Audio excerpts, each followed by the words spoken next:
नमस्कार. विश्व मराठी परिषद आयोजित ऑनलाईन अभ्यास वर्गामध्ये आपण इतिहास आणि शत्रुबोध या विषयावरती मार्गदर्शन घेत आहोत.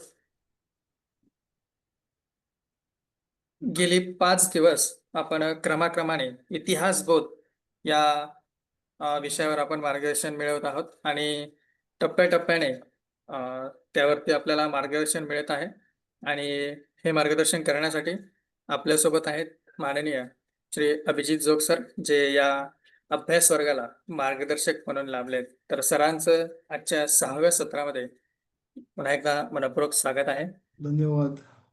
आणि सरांना विनंती करेल की आजच्या विषयाला आपण सुरुवात करावी. नमस्कार मंडळी. काल आपण बघितलं की भारताचा इतिहास हा पराभवांचा इतिहास आहे, हे जे आपल्याला सांगितलं गेलं त्याचा आपण आढावा घ्यायला सुरुवात केली की खरंच हे जे सांगितलंय त्याच्यात तथ्य आणि सत्य किती आहे. आणि आपण पाहिलं की इतिहासाला ज्ञात असलेल्या भारतावरचा पहिलं आक्रमण म्हणजे इसवी सन पूर्व 810 मध्ये बॅबिलोनियन असिरियन साम्राज्याची राणी सेमिरामिस हिने केलेलं आक्रमण. तेव्हापासून एकामागून एक जी काही आक्रमण झाली भारतावर, त्यात भारताचा पराभव झाला असं आपल्याला कुठे आढळत नाही. आणि त्यामुळे तोपर्यंत जरी भारत त्याचा इतिहास हा पराभवांचा इतिहास आहे असं आपण म्हणू शकत नाही. याचं आपण विवेचन केलं आणि आपण इस्लामच्या आक्रमणांपर्यंत येऊन थांबलो आणि आपण असं म्हटलं की आपण आज ते सुरू करूया. तर कारण इस्लामची आक्रमणं आणि इस्लामच्या अधिपत्याखाली आपला देश गेला हा एक आपल्या इतिहासातला फार मोठा टप्पा आहे आणि त्याच्याबद्दल आपण थोडंसं विस्ताराने जाणून घ्यायला पाहिजे. तर आपण हे बघूया की मोहम्मद पैगंबर यांचा जन्म अरबस्तानात, आज ज्याला आपण सौदी अरेबिया म्हणतो, तिथे इसवी सन 570 मध्ये झाला. आणि तेव्हाच जे अरबस्तान होतं ते प्रचंड मोठं वाळवंट, टोळ्यांमध्ये विभागला गेलेला असा सगळा समाज, शेती वगैरे करण्यासाठी काही फारसा तिथे स्कोप नाही. आणखीन टोळ्यांमध्ये सतत होणारा संघर्ष, सतत होणारी भांडणं, रक्तपात, हिंसा, हा सगळा प्रकार तिथे होता. कारण की जगणं हे अतिशय अवघड होतं आणि जगण्यासाठी मग दुसऱ्यावर मात केल्याशिवाय, दुसऱ्याचं काहीतरी ओढून घेतल्याशिवाय आपल्याला जगता येणार नाही, अशा पद्धतीची परिस्थिती असल्यामुळे त्यांच्यामध्ये सतत भांडणं, संघर्ष, हिंसा, लढाया हे सुरू असायचं. आणि त्यामुळे एक प्रकारचा अतिशय कडवेपणा, आणखीन हिंसकपणा असा त्यांच्यामध्ये आलेला होता. आणि अत्यंत मागासलेले असे हे लोक होते. त्यांच्यामध्ये कुठलीही राज्यव्यवस्था किंवा शासन व्यवस्था अशी नव्हती. त्यामुळे आपल्या टोळीला धरून राहणं हेच त्यांच्यासाठी फक्त गरजेचं होतं. आणि त्यामुळे टोळीसाठी असलेली निष्ठा हा त्यांचा एक महत्वाचा पैलू होता. मक्का हे जे ठिकाण होतं ते मात्र थोडंसं व्यापारी केंद्र असल्यामुळे तिथे त्या मनाने सुबत्ता होती. मक्केचं जे काबा म्हणून मंदिर होतं तिथे व्यापाऱ्यांचे जे जथ्थे असायचे ते तिथे विश्रांतीसाठी थांबायचे. आणखीन त्या भागात देवळाजवळ कुठलीही हिंसा करायची नाही असा नियम असल्यामुळे ते व्यापारी तिथे नेहमीच थांबायचे. आणि त्या काबामधल्या कुरेश नावाच्या जमातीत मोहम्मद पैगंबर यांचा जन्म झाला.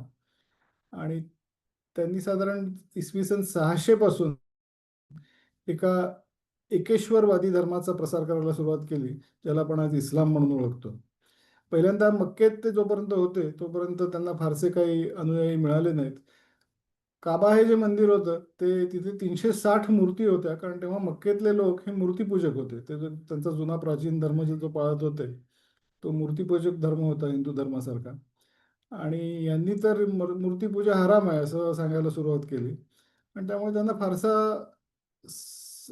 फॉलोईंग किंवा सपोर्ट किंवा अनुयायी असे काही मिळाले नाहीत. पण त्यांनी जेव्हा ते मदिनेला गेले, तो फार पूर्ण इतिहास आहे तो, आज आपण फार त्याच्या खोलात जात नाही. पण ते मदिनेला गेले आणि मदिनेमध्ये त्यांनी आपलं बस्तान बसवलं आणि मग तिथे त्यांना थोडा फार जास्ती प्रमाणात फॉलोअर्स मिळायला लागले. तिथे त्यांचा आणि ज्यू लोकांचाही संघर्ष झाला. त्यांनी ज्यू लोकांच्या कत्तली केल्या वगैरे, तो एक वेगळा इतिहास आहे. आणि मग तिथून पुन्हा त्यांनी मक्केवर आक्रमण केलं. त्या दरम्यान मक्केचे आणि त्यांचे तह पण झाले. तर हा सगळा मोठा इतिहास आहे. पण जेव्हा ते परत मक्केला आले आणि मक्केत त्यांनी प्रवेश केला आणि मक्केने त्यांचं आधिपत्य मान्य केलं, त्यानंतर त्यांनी काबा मंदिरात शिरून त्या ज्या 360 मूर्ती होत्या त्या सगळ्या स्वतःच्या हाताने फोडून टाकल्या. कारण की त्यांची शिकवणच ही होती की मूर्तीपूजा हराम आहे. आणि त्यांनी आपल्या समर्थकांसाठी आणि शिष्यांसाठी हा आदर्श घालून दिला की त्यांनी स्वतः त्यांचा जो जावई होता अली त्याच्या खांद्यावर बसून वरती ज्या मूर्ती होत्या त्या स्वतःच्या हाताने फोडून टाकल्या. आणि मग तिथे संपूर्ण अरबस्थानात इस्लामचं राज्य अल्पावधीतच स्थापन झालं. या सगळ्या प्रवासादरम्यान ते स्वतः युद्धाचं नेतृत्व करत असत आणि सतत लढाया आणि युद्ध ही या दरम्यान झाली. आणि त्यामुळे त्यांच्या भोवती जे त्यांचे फॉलोअर्स किंवा शिष्य जमले होते त्या सगळ्यांना लढाईची खूप सवय झाली आणि लढाईच्या स्ट्रॅटेजीज वगैरे ज्याला आपण म्हणतो त्याच्यामध्ये सुद्धा ते अतिशय पारंगत झाले असं आपण म्हणू शकतो. आणि त्यामुळे मोहम्मद पैगंबरांचा मृत्यू 632 साली झाला. आणि 632 नंतर त्यांचे जे अनुयायी होते त्यातला अबू बक्र हा खलिफा झाला. इस्लाममध्ये खलिफा म्हणजे राज्यसत्ता आणि धर्मसत्ता दोन्ही त्याच्या हातात एकवटलेली असते. तर तो धार्मिक प्रमुखही असतो आणि राज्याचा प्रमुखही असतो. तसा अबू बक्र यांनी असं ठरवलं आणि त्याच्या बाकी सहकाऱ्यांनी की मोहम्मद पैगंबरांच्या इच्छेनुसार संपूर्ण जगावर आता इस्लामचा झेंडा फडकवण्यासाठी आपण मोहिमा सुरू करायच्या. हे त्यांच्यासाठी आवश्यक पण होतं कारण की सततच्या लढायांची सवय लागलेले जे अरब होते त्यांना पुढचं काही टार्गेट दिलं नसतं तर त्यांनी पुन्हा आपसात लढायला सुरुवात केली असती. पुन्हा आपसात भांडण आणि हिंसा सुरू झाली असती. हे सुद्धा एक कारण असणार. पण त्याचबरोबर प्रेषितांच्या इच्छेनुसार आपण सगळीकडे इस्लामचा झेंडा आता फडकवला पाहिजे या हेतूने त्यांनी अरबस्थानातनं पश्चिमेला आणि पूर्वेला दोन्ही दिशेला आक्रमण करायला सुरुवात केली, मोहिमा आखायला सुरुवात केली. आणि ह्या ज्या मोहिमा होत्या त्यांचं वर्णन आपण मानवी सुनामी या शब्दात करू शकतो. कारण की इतक्या प्रचंड वेगात त्यांनी सगळीकडे आपलं राज्य पसरवायला सुरुवात केली. एकामागून एक प्रदेश ते जिंकत गेले आणि सगळीकडे त्यांना प्रचंड मोठ्या प्रमाणात यश लाभत गेलं. खरं तर त्यांच्या पूर्व बाजूला म्हणजे इराण आणखीन मध्य एशिया या बाजूला पर्शियन साम्राज्य होतं. जे पर्शियन साम्राज्य साधारण 1000 वर्षापासून अस्तित्वात होतं. तसंच त्यांच्या पश्चिमेकडे बायझंटाईन साम्राज्य होतं ज्याला ईस्टर्न रोमन एम्पायर असं म्हणतात. ते सुद्धा साधारण 1000 वर्षापासून अस्तित्वात होतं. इतकी मोठी प्रचंड साम्राज्य शक्तिशाली साम्राज्य असताना या कालपर्यंत वाळवंटात भटकणाऱ्या अरबांनी एक अचानक असे दैदिप्यमान विजय मिळवायला सुरुवात केली की आपण बघितलं तर सिरिया आणि पॅलेस्टाईनवर त्यांनी पहिल्यांदा हल्ला केला. ते त्यांनी केवळ 8 वर्षात जिंकून घेतलं संपूर्ण तो प्रदेश. तिथे आज आपण सिरिया पॅलेस्टाईन हे सगळे मुस्लिम देश आहेत, अरब देश आहेत असं समजतो. पण तेव्हा ते अरब देश नव्हते. अरबस्तान हा फक्त सौदी अरेबियाचा आता जो प्रदेश आहे ते येमेन सौदी अरेबिया इथपर्यंतच तो मर्यादित होता. पण सिरियावर त्यांनी केलेलं आक्रमण 8 वर्षात त्यांनी ते संपूर्ण प्रदेश जिंकून घेतला. आणि तिथे जे तो रोमन साम्राज्याचा भाग होता खरं म्हणजे.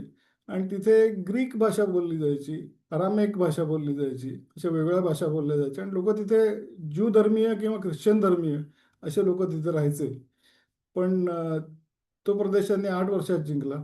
इजिप्त सारखं मोठा देश जो आज अरब संस्कृतीचा एक माहेरघर किंवा मोठा बालेकिल्ला असा मानला जातो तो सुद्धा देश अरब नव्हता. तर तो तिथे सुद्धा ईस्टर्न रोमन एम्पायर किंवा बायझंटाईन एम्पायर याचं राज्य होतं. तिथेही लोक ग्रीक भाषा बोलायचे. ख्रिश्चन आणि ज्यू धर्माचे लोक तिथे राहायचे. तो तेवढा मोठा देश त्यांनी केवळ 4 वर्षात जिंकून घेतला. 3 वर्षातच इनफॅक्ट जिंकून घेतला. इराक हा जो पर्शियन साम्राज्याचा भाग होता तिथे पारशी धर्म किंवा ख्रिश्चन धर्म ज्यू धर्म हे मानणारे लोक राहायचे. आणि येशू ख्रिस्ताची जी भाषा होती अरामेक भाषा किंवा पर्शियन भाषा या तिथे बोलल्या जायच्या. तो इराक सारखा मोठा प्रदेश सुद्धा त्यांनी केवळ 2 वर्षात जिंकून घेतला. म्हणजे आपण विचार केला तर इतक्या मोठ्या साम्राज्याचा भाग असलेले हे सगळे मोठे प्रदेश अतिशय संपन्न प्रदेश होते. ते एखाद्या सुनामी सारखे ते एकामागून एक पालापाचोळा उडून जावा अशी तिथली स्थानिक सरकार उडून गेली आणि इस्लामचा प्रभाव तिथे प्रस्थापित झाला. त्यानंतर इराण हे तर पर्शियन साम्राज्याचं केंद्र होतं. तर इराण हजारो वर्षापासून अत्यंत प्राचीन संस्कृती, अतिशय बलशाली असं ते साम्राज्य. तो संपूर्ण इराण त्यांनी फक्त 8 वर्षात जिंकून घेतला. म्हणजे 641-42 मध्ये त्यांनी ती मोहीम सुरू केली आणि 650 पर्यंत संपूर्ण इराण त्यांच्या ताब्यात आलेलं होतं. उत्तर आफ्रिका म्हणजे लिबिया, अल्जेरिया वगैरे जे देश आहेत, तो संपूर्ण प्रदेश त्यांनी फक्त 51 वर्षात जिंकून घेतला. तिथे सुद्धा बायझंटाईन साम्राज्य होतं, पण त्यांना त्यांचा पराभव करून त्यांनी ते पूर्णपणे जिंकून घेतलं. आणि मध्य एशिया, जिथे त्यांच्यासारखेच क्रूर, भटके आणि लढवय्ये लोक राहायचे, तो संपूर्ण मध्य एशिया म्हणजे याला आज आपण कझाकस्तान, उझबेकिस्तान वगैरे हा जो प्रदेश आहे, तुर्कमेनिस्तान, हा प्रदेश त्यांनी फक्त 100 वर्षात जिंकून घेतला. आणि ह्या सगळ्या मोहिमा सायमल्टेनियसली होत असल्यामुळे एकूण फक्त 125 वर्षात त्यांनी पूर्वेला अफगाणिस्तान ते पश्चिमेला स्पेन सारखा युरोपमधला मोठा देश हा त्यांनी केवळ 4 वर्षात जिंकून घेतला. हे केवळ आश्चर्यकारक, तोंडात बोटं घालावीत असे विजय होते. आणि 125 वर्षात जसं मी सांगितलं त्यानुसार अफगाणिस्तान ते स्पेन, म्हणजे आपण जर जगाचा नकाशा डोळ्यासमोर आणला तर ऑलमोस्ट 50%हून अधिक जगाचा भूप्रदेश त्यांनी 125 वर्षात जिंकून घेतला. आणि त्या असे विजय इतर काही आक्रमकांनी पण त्याच्या आधी मिळवले होते. म्हणजे जसं अलेक्झांडर आपण बघितलं, किंवा नंतर चेंगीज खाननी सुद्धा असा प्रचंड मोठा भूप्रदेश जिंकून घेतला अल्पावधीत, अत्यंत आक्रमक अशा मोहिमा आखून. पण इस्लामच्या बाबतीत एक अशी गोष्ट घडली की ती त्या आधी आणि त्यानंतर कधीही घडलेली नाही. आणि ती म्हणजे ही 125 वर्ष धरून फक्त 250 वर्षात त्यांनी या संपूर्ण प्रदेशातल्या सगळ्या लोकांना इस्लाम धर्म स्वीकारायला लावला. जसं आपण पाहिलं की ते आधी ज्यू धर्म पाळत होते किंवा ते ख्रिश्चन धर्म पाळत होते, ते सगळे धर्म त्यांना आपले सोडून द्यायला लागले. आणि या सगळ्याच्या सगळ्या लोकांना, या संपूर्ण प्रदेशातल्या स्पेन सकट स्पेनमधले गोरे लोक सुद्धा तेव्हा त्यांनी इस्लाम धर्म स्वीकारला. आणि या संपूर्ण प्रदेशातल्या सगळ्या लोकांनी इस्लाम धर्म स्वीकारला आणि सगळ्या लोकांनी आपापल्या भाषा सोडून अरेबिक भाषेचा स्वीकार केला. एकच अपवाद म्हणजे त्याच्यात फक्त इराणमधली पर्शियन भाषा टिकून राहिली, पण त्या पर्शियन भाषेने सुद्धा अरेबिक लिपी स्वीकारली, अनेक अरेबिक शब्द स्वीकारले. आणि त्यानंतर ती सुद्धा एक इस्लामिक भाषा म्हणूनच मानली जाऊ लागली, उदयाला आली असं म्हणता येईल. पण बाकी संपूर्ण प्रदेशात सगळ्या भाषा नष्ट झाल्या, त्याचा वापर त्या प्रदेशातला नष्ट झाला आणि सगळ्या लोकांनी इस्लाम धर्म आणि अरेबिक भाषा या त्यांना स्वीकाराव्या लागल्या. असं ते त्यांचं जे होतं ते राजकीय, धार्मिक, सांस्कृतिक, भाषिक असं वर्चस्व आणि असं आक्रमण होतं आणि असं वर्चस्व त्यांनी त्या सगळ्या संपूर्ण प्रदेशात प्रस्थापित केलं. तर आता आपण हे बघायला पाहिजे की इतकं प्रचंड यश त्यांना कसं मिळालं. आपण जनरली बघतो की असं जेव्हा यश मिळतं, आश्चर्यकारक किंवा धक्का बसेल, अशक्य वाटेल असं यश जेव्हा मिळतं युद्धामध्ये, तेव्हा काहीतरी नवीन टेक्नॉलॉजी असते. जसं कालही आपण चर्चा केली थोडीशी की युद्धाची युद्धात वापरली जाणारी शस्त्र, युद्धाची रणनीती, या काहीतरी नवीन गोष्टी असतात की ज्याच्यामुळे शत्रूला त्याचा अंदाज नसतो आणि त्यामुळे शत्रू फार पटकन पराभूत होतो. जसं आपण पाहिलं की प्लासीच्या लढाईमध्ये 30,000 सैन्य होतं सिराजुद्दौलाचं आणि ब्रिटिशांचं फक्त 3,000 होतं. पण ब्रिटिशांकडे शिस्तबद्ध सैन्य होतं, त्यांच्याकडे बंदुका आणि तोफा हे सगळी त्या काळातली आधुनिक शस्त्र होती. आणि यांचं मात्र बाजारबुणग्यांसारखं सगळं सैन्य होतं. आणि त्यामुळे इतका प्रचंड फरक संख्येचा असून सुद्धा इंग्रजांनी सिराजुद्दौलाला पराभूत केलं. तसंच आपण म्हणू शकतो की मंगोल चंगीझ खाननी वर जेव्हा आक्रमण केलं तेव्हा त्यांचा वेग, आणखीन त्यांचे त्यांचे घोडे आणि त्यांची एकंदरीत आक्रमणाची शैली ही आज तोपर्यंत जगाने पाहिली नव्हती, अशा पद्धतीची होती. आणि त्यामुळे त्यांच्यासमोर सुद्धा कोणी टिकाव धरू शकलं नाही. पण हे अरब लोक जे होते ते मात्र त्यांच्याकडे असं काही नव्हतं. म्हणजे आपल्या घरचंच धान्य घेऊन ते यायचे, आपल्याजवळ असलेली तीच मोडकी तोडकी शस्त्र घेऊन यायचे. आणखीन कुठला सैन्याचा गणवेश नाही, कुठली सैन्याची हायरार्की नाही, की जे सैन्यात एक शिस्त निर्माण करण्यासाठी हायरार्की अतिशय महत्त्वाची असते. मग आपल्या जो सिनियर असेल त्याचे हुकूम पाळले जातात. पण असं काहीही नसताना एक जथ्था एकत्र जमा व्हावा अशा पद्धतीने ते जमा झाले, आणि तरीसुद्धा त्यांनी ही हजार वर्षापासून अस्तित्वात असलेली साम्राज्य पाल्यापाचोळ्यासारखी उडवून टाकली. तर असं का झालं असं जर आपण बघितलं तर त्याच्यात तीन गोष्टी अतिशय महत्त्वाच्या आहेत. पहिली गोष्ट म्हणजे मनोबल, किंवा ज्याला आपण मोराल असं म्हणतो. मॅनेजमेंटमध्ये जे लोक असतील त्यांना हे भाषा पटकन कळेल, की कुठलंही कार्य सिद्ध करायचं असेल तर हाय मोराल असणं हे अतिशय आवश्यक असतं. आपल्या ह्युमन रिसोर्सेसच्या ट्रेनिंगमध्ये आपल्या वर्कर्सचं किंवा स्टाफचं मोराल कसं उच्च ठेवायचं याचं प्रशिक्षण दिलं जातं. तर ह्या सैनिकांचं, अरब सैनिकांचं मोराल अतिशय उच्च होतं. कारण की त्यांच्या मृत्यूनंतर लगेच सुरू झालेली जी आक्रमणं होती, तर त्या मोहिमेच्या नेत्यांनी स्वतः मोहम्मद पैगंबरांबरोबर युद्धात भाग घेतलेला होता, आणि त्यांच्या व्यक्तिमत्वाच्या प्रभावाने ते अत्यंत प्रेरित झालेले होते. आणि त्यांनी, आपण प्रेषितांबरोबर लढलो आणि आता त्यांनी निर्माण केलेला जो हा इस्लाम धर्म आहे त्याचा प्रसार करण्यासाठी आपण लढतो आहोत, ही जी भावना त्यांच्या मनात होती. आणि त्यांनी त्यांना खूप प्रेरणा मिळवत होती असं आपण म्हणू शकतो. एकमेव सच्चा धर्म असलेला जो इस्लाम आहे त्याचा झेंडा फडकवण्यासाठी आपण चाललेलो आहोत, हे ध्येय समोर असल्यामुळे ते अतिशय प्रेरित झालेले होते.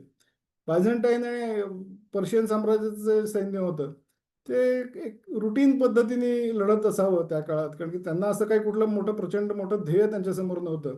आणि या ध्येयाने प्रेरित झालेलं हे जे अरबांचं सैन्य होतं त्यांनी त्यांच्यावर भराभर विजय मिळवले असं आपण म्हणू शकतो.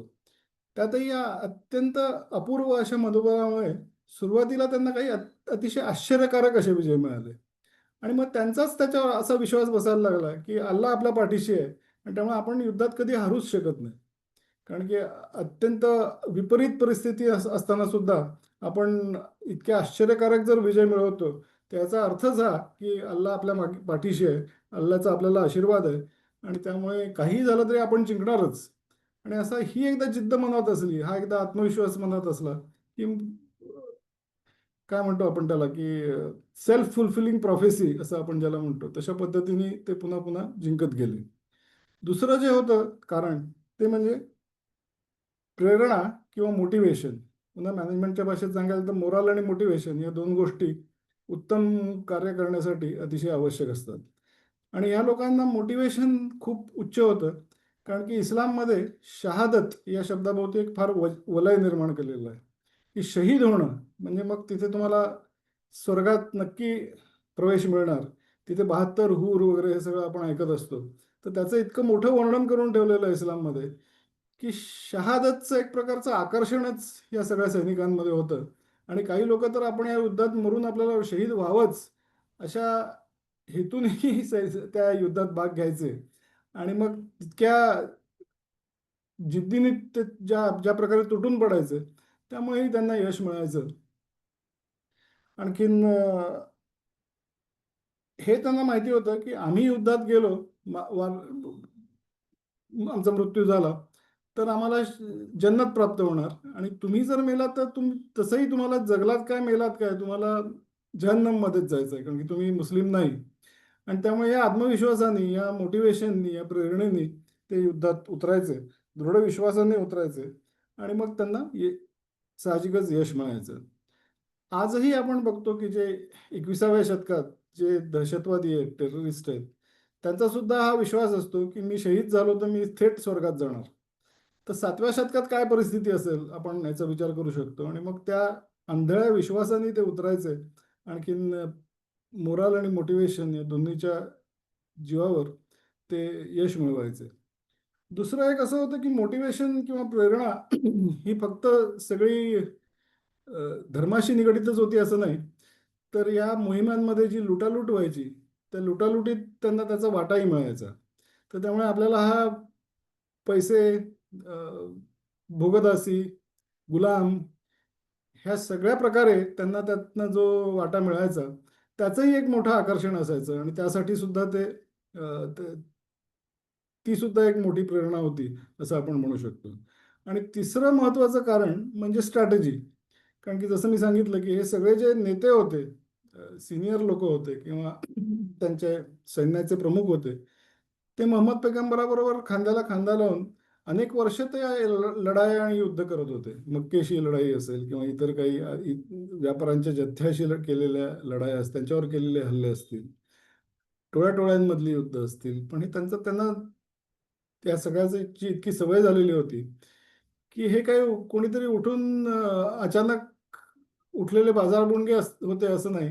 तर ते बॅटल हार्डन्ड ज्याला आपण म्हणतो, लढाया करून अतिशय त्या तावून सुलाखून निघालेले असे हे असं नेतृत्व असल्यामुळे त्या अत्यंत चलाख अशा स्ट्रॅटेजीज सुद्धा वापरायचे आणि त्यामुळे सुद्धा त्यांना खूप मोठ्या प्रमाणात यश मिळालं. म्हणजे मोराल, मोटिवेशन आणि स्ट्रॅटेजी या मॅनेजमेंटच्या भाषेतले 3 जे शब्द आहेत त्यांच्याच आधारे त्यांनी हे सगळे विजय मिळवले असं आपण म्हणू शकतो. तर अशा पद्धतीने हे जेव्हा भारताच्या सीमेपर्यंत पोहोचले, भारतावर आक्रमण करण्याच्या स्थितीत जेव्हा आले, तेव्हा भारतातली काय परिस्थिती होती ते आपण बघू शकतो, बघायला पाहिजे.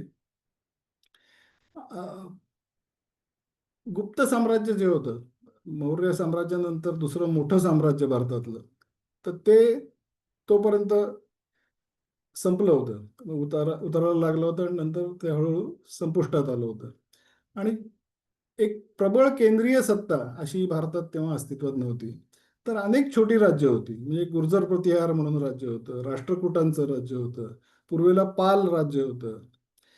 तर अशी वेगवेगळी राज्य तेव्हा अस्तित्वात होती आणि छोटी छोटी राज्य होती. कोणाही एका राज्याचं एवढी प्रचंड सामर्थ्य नव्हतं की परकीय आक्रमणाचा तो मुकाबला करू शकेल.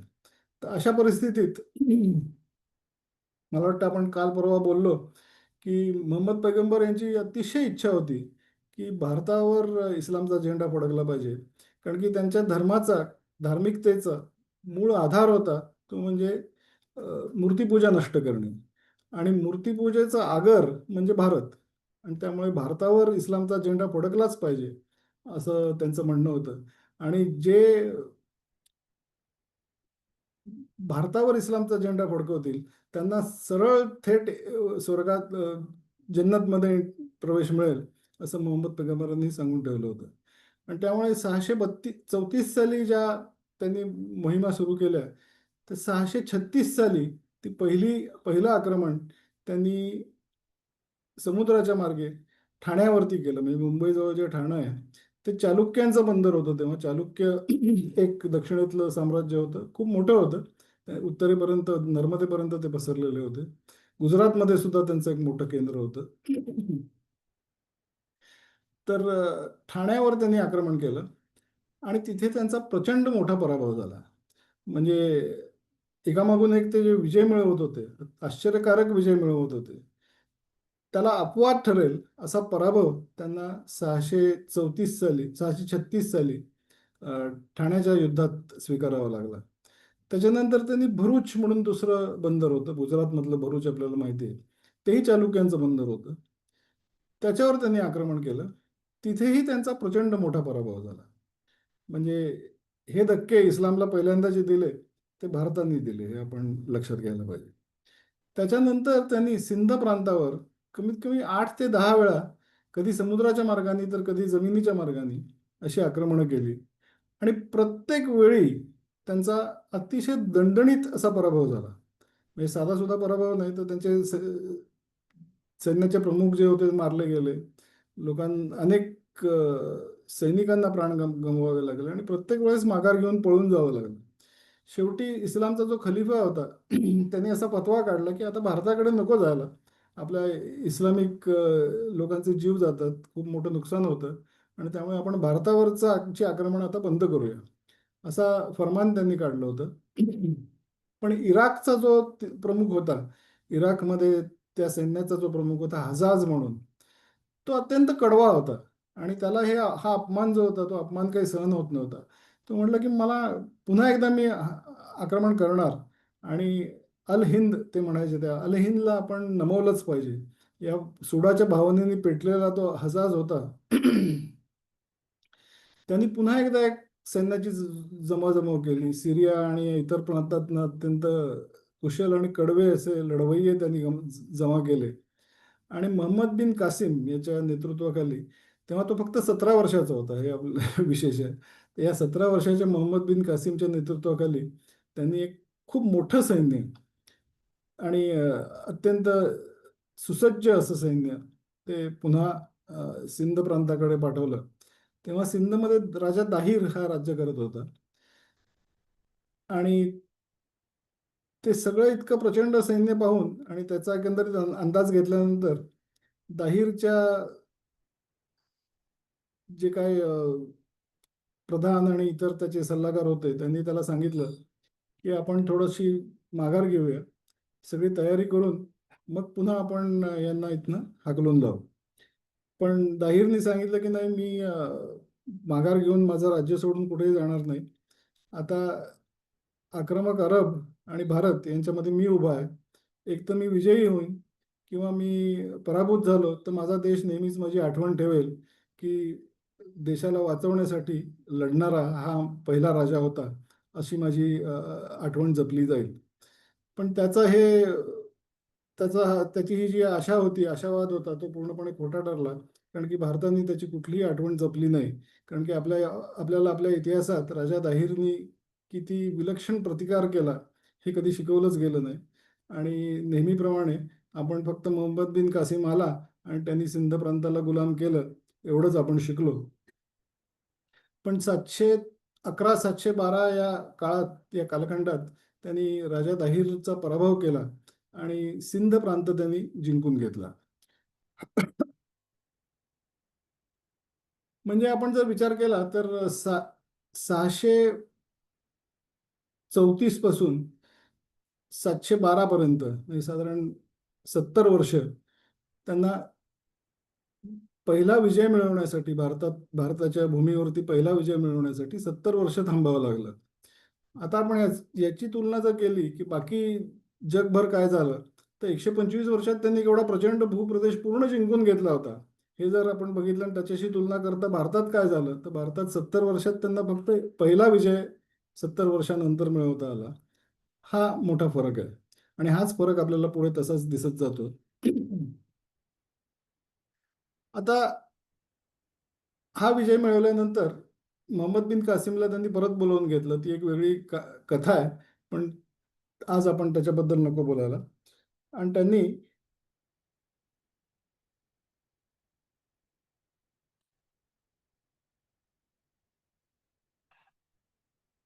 जुनैद अल रहमान नावाचा दुसरा एक सेनापती होता.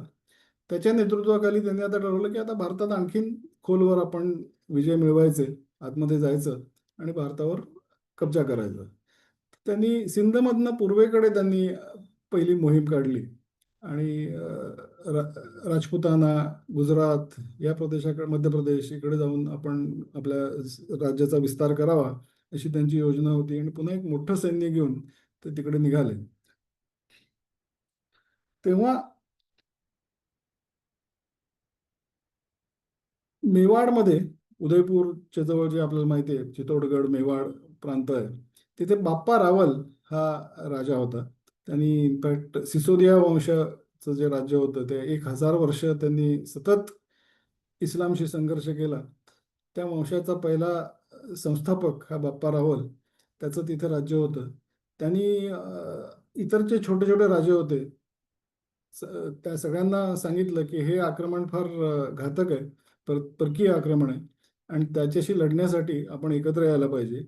आणि तेव्हा राष्ट्रकूटांचा राजा होता जयसिंह वर्मन, नंतर गुर्जर प्रतिहार वंशाचा पुन्हा संस्थापक नागभट्ट हा त्याच्याबरोबर आला, जयसिंह वर्मन बरोबर आला.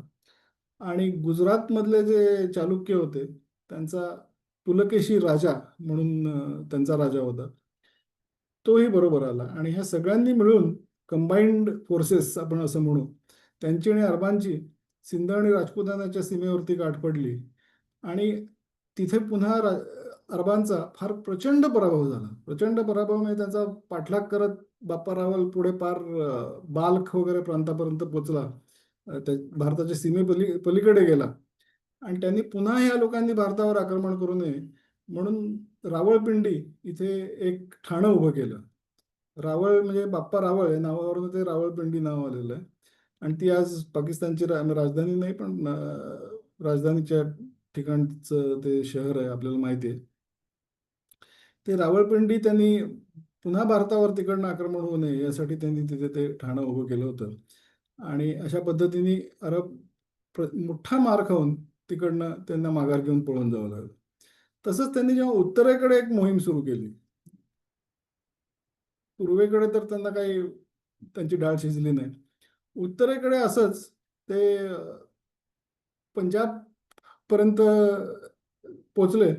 पण काश्मीरचा सम्राट होता ललितादित्य मुक्तपीड. त्यांनी त्याची आणि या अरबांच्या सैन्याची पुन्हा गाठ पडली आणि त्यांनी पुन्हा तसाच अतिशय मोठा पराभव या अरबांचा केला आणि पुन्हा ते तसेच तिथनं पळत सुटले आणि भारत सोडून निघून गेले. सिंधमधला एक छोटासा मुलतान शहर जे आहे तेवढा पुरतं त्यांचं राज्य कसं बसं टिकून राहिलं. आणि मुलतानमधलं सूर्यमंदिर जे आहे तर ते मग कधी गुर्जर प्रतिहार वगैरे लोक आपल्यावर आक्रमण करतायत असं त्यांना कळलं तर ते त्यांना धमक्या द्यायचे की आम्ही ते सूर्यमंदिर पाडून टाकू. आणि जे मंदिराचा विध्वंस करणं हा त्यांचं जे प्रमुख उद्दिष्ट होतं ते मंदिराच्या मागे लपूनच ते आपलं राज्य जे छोटंसं ते जे होतं मुलतानपुरतं ते कसं बसं टिकवू शकले असं आपण म्हणू शकतो. तर त्याच्यानंतर 300 वर्ष त्यांनी भारताकडे मान वाकडी करूनही पाहिलं नाही. तर आता हा जो इतिहास आहे हा इतिहास आपल्याला कधीच कोणीच सांगितला नाही. आपल्याला फक्त हेच सांगितलं की पश्चिमेकडनं वायव्येकडनं इस्लामची आक्रमणं होत राहिली आणि त्याच्यापुढे आपण पराभूत होत राहिलो. आणि त्याच्याही पेक्षा महत्त्वाची गोष्ट अशी की भारतात काय झालं याचं जर खरं आकलन करायचं असेल तर त्याची तुलना आपल्याला केली पाहिजे की बाकी जगात काय झालं. आणि तशी जर तुलना केली तर मात्र भारतातला जो संघर्ष होता तो आणखीनच उजळून निघतो असं आपण म्हणू शकतो. बाकी संपूर्ण जगात इतक्या मोठ्या केंद्रीय सत्ता असताना सुद्धा ते 125 वर्षात सगळ्यांनी नांग्या टाकून इस्लाम धर्म मुकाट्याने स्वीकारला आणि 250 वर्षात इस्लाम धर्म ॲज वेल एज भाषा आपल्या सोडून त्यांनी पूर्ण वर्चस्व इस्लामचं स्वीकारलं, अरब संस्कृतीचं वर्चस्व स्वीकारलं. याच्या तुलनेत भारतात आपण जर बघितलं तर खूपच वेगळं चित्र दिसतं. आता आपण बघूया ही जी पश्चिमेकडनं आक्रमण झालं तसंच उत्तरेकडनं किंवा वायव्येकडनं पण त्यांनी आक्रमण केलं. मगाशी मी आपल्याला सांगितलं की 641-42 मध्ये इराणवरचं आक्रमण सुरू झालं आणि 650 मध्ये त्यांनी संपूर्ण इराण जिंकून घेतला. आता त्या सैन्याला सुद्धा काहीतरी काम देणं गरजेचं होतं, कारण की युद्धाची सवय लागलेलं जे सैन्य असतं त्याला अचानक जर काही हातात काम नाही म्हटलं तर मग रिकामपणाचे उद्योग म्हणजे पुन्हा ते एकमेकात भांडणं सुरू होतं. आणि अरब लोक आधीच भांडकुदळ म्हणून प्रसिद्ध होते आणि टोळ्या टोळ्यांमध्ये विभागलेले होते. तर तसं पुन्हा होऊ नये म्हणून त्यांनी सांगितलं की तिकडनं तुम्ही भारतावर आक्रमण, तसंही भारत त्यांना जिंकणं ही त्यांची महत्वाकांक्षा होतीच. मग त्यांनी त्या बाजूनी भारतावर आक्रमण करायला सुरुवात केली वायव्येकडून. आणि तिथे हिंदुशाही राज्य अशी एक दोन छोटी राज्य तिथे अस्तित्वात होती. एक काबूलचं राज्य आणि एक झाबूलचं राज्य. झाबूल असं एक दुसरं शहर होतं. तर काबूल आणि झाबूल ही दोन हिंदुशाही राज्य असं त्यांना म्हणतात. अतिशय छोटी राज्य, म्हणजे बायझंटाईन साम्राज्य आणखीन पर्शियन साम्राज्याच्या तुलनेत जर बघितलं तर नगण्य अशी ती राज्य होती. पण त्या लोकांनी 650 पासून 870 पर्यंत, इसवी सन 650 ते इसवी सन 870, त्यांनी इस्लामला तिथे कधीही पाय रोवू दिले नाहीत. सतत अनेक वारंवार त्यांचे पराभव केले, वारंवार त्यांना माघार घ्यावी लागली. आणि 650 ते 870 मध्ये 220 वर्ष लढाया सतत होत राहिल्या. अरबांनी सतत तिकडनं आक्रमण सुरू ठेवली पण कधीही त्यांना यश मिळालं नाही. तिथे एक रत्नपाल म्हणून राजा होता. तो त्यांनी ते इतके वेळा इस्लामचा पराभव केला, या अरब सैन्याचा पराभव केला की त्याची कीर्ती संपूर्ण या इस्लामी भूप्रदेशात सगळीकडे त्याची कीर्ती पसरली. आणि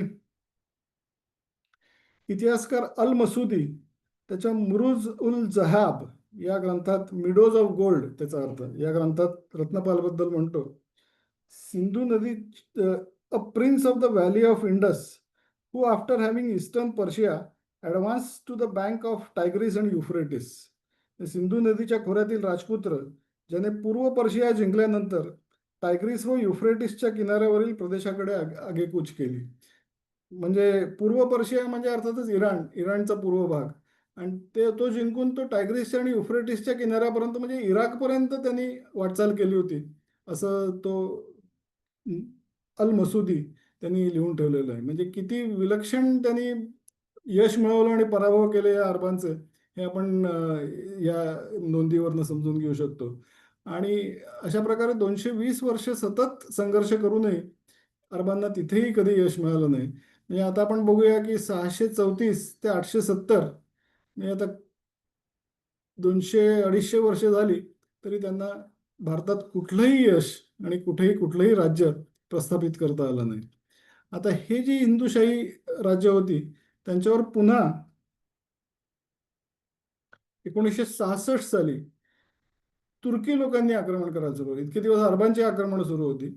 तर 870 ते 966 काहीच झालं नाही, म्हणजे साधारण 125 वर्ष.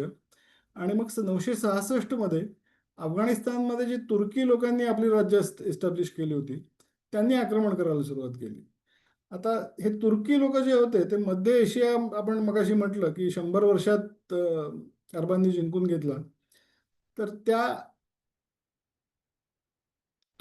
मध्य एशियातले लोक जे होते ते तुर्की वंशाचे लोक होते. तर त्यांनी गुलाम बनवलं. आणखीन गुलाम म्हणून अनेक दशकं त्यांनी ठेवलं. पण त्यांचं शौर्य, क्रौर्य आणि एकंदरीत युद्धातलं त्यांचं कौशल्य हे बघून मग त्यांना हळूहळू त्यांनी आपल्या सैन्यात सामील करायला सुरुवात केली. ते खरोखरच अतिशय शूर आणखीन कर्तबगार असल्यामुळे सैन्यातही ते बराबर मोठी पदं मिळवायला लागले. आणि हळूहळू त्यांनी अरबांना बाजूला करून स्वतःची राज्यच प्रस्थापित केली. आणि हे अतिशय आक्रमक आणि अरबांपेक्षाही अतिशय क्रूर आणि पूर्णपणे विधिनिषेध शून्य, म्हणजे कुठल्याही प्रकारे काही झालं तरी येणं केनं प्रकाराने विजय मिळवायचा या ईर्षेने पेटलेले असे हे लोक होते. आणि मोहम्मद बिन गझनी हा जो आपल्याला मोहम्मद गझनी हा आपल्याला माहिती आहे, ज्यांनी सोमनाथचं मंदिर वगैरे लुटलं. त्याचा बाप म्हणजे सुबुक्तगिन म्हणून होता, हा गुलाम होता. पण गुलामीतनं मुक्त होऊन त्यांनी स्वतःचं राज्य स्थापन केलं गझनीमध्ये, अरबस्तानात. आणि मग त्यांनी या हिंदुशाही राज्यांवरती आक्रमण करायला सुरुवात केली 966 मध्ये. पण त्यांना सुद्धा पुन्हा ह्या राज्यांचा संपूर्ण पराभव करण्यासाठी 1026 पर्यंत थांबावं लागलं. म्हणजे जवळपास 60-70 वर्ष त्यांच्याशी सुद्धा या लोकांनी संघर्ष केला. आणि शेवटी 1026 मध्ये मोहम्मद गझनीनी या हिंदुशाही राज्यांचा संपूर्ण पराभव केला आणि ती पूर्णपणे संपली. म्हणजे 650 ते 1026 म्हणजे 375 वर्ष या लोकांनी इस्लामी आक्रमकांशी सामना केला, दोन छोटी राज्य. तर आता ह्या हिंदुशाही राजांबद्दल आपण कधी ऐकलेलंही नसतं, आपल्याला काही माहीत पण नसतं. पण भारताच्या भूमीवर इस्लामचा त्यांना रोवता येऊ नये, त्यांना आपले राज्य प्रस्थापित करता येऊ नयेत, यासाठी 350 450 वर्ष संघर्ष ज्यांनी केला त्यांचा इतिहास आपल्याला ज्ञात पण नाही. अजयपाल, भीमपाल, रत्नपाल यांची आपण कधी नावही ऐकलेली नाहीत. खरोखर आपण काय म्हणता येईल त्याला, की ही अतिशय शरम वाटावी अशी गोष्ट आहे. पण अशाच पद्धतीने आपल्याला आपला इतिहास शिकवण्यात आला, हे दुर्दैव आहे.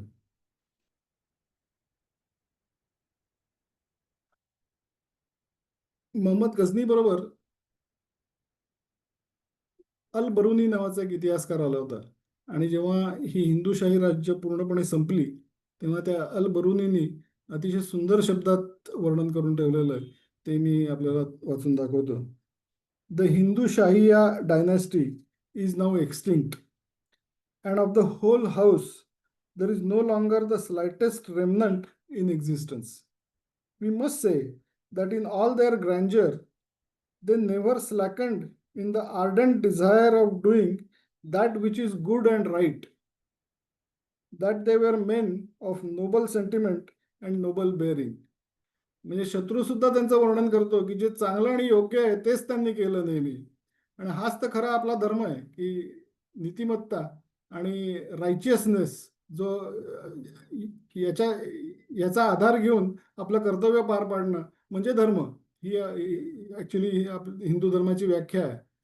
आणि त्याप्रमाणे यांचं वर्तन होतं हे त्यांच्या शत्रूचा जो इतिहासकार होता त्यांनी सुद्धा लिहून ठेवलं. उच्च आचार विचार असलेले हे लोक होते आणि त्यांनी नेहमी जे योग्य आणि चांगलं तेच केलं. तर असं कौतुक शत्रूकडनं मिळवणार आहे असे हे अत्यंत शूर आणि दिलदार असे राजे होते.